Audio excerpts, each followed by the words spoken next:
കർഷക നേതൃത്വങ്ങളുടെയും പോഷക പ്രസ്ഥാനങ്ങളുടെയും ബഹുമാനീയരായ പ്രവർത്തകരുടെ ശ്രദ്ധിക്കും.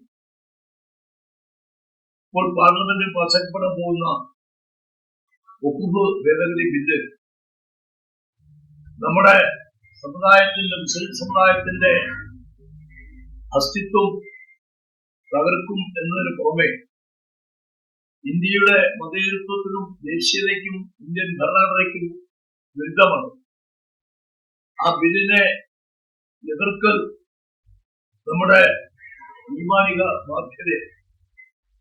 ആ എതിർപ്പ് പ്രകടിപ്പിച്ചുകൊണ്ട് അടുത്ത 19-ാം തീയതി താലൂക്ക് തരത്തിലുള്ള എല്ലാ മെയിൻ പോസ്റ്റ് ഓഫീസുകളുടെയും മുമ്പിൽ ഒരു പ്രതിഷേധ ധർണ സംഘടിപ്പിക്കണമെന്ന് 6-ാം തീയതി കൂടിയ ജംഇയ്യത്തുൽ ഉലമ വർക്കിംഗ് കമ്മിറ്റി തീരുമാനിച്ചു.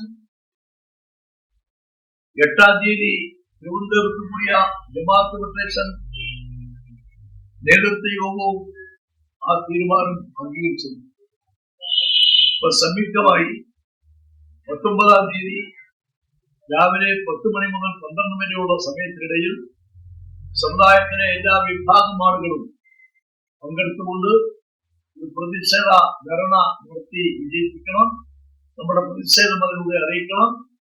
അതോടൊപ്പം തന്നെ എല്ലാ മഹല്ലുകളിലും പ്രമേയങ്ങൾ പാസാക്കി ഇന്ത്യയുടെ പ്രധാനമന്ത്രിക്കും പ്രസിഡന്റിനും അയക്കണം എന്നും തീരുമാനിച്ചിട്ടുണ്ട്.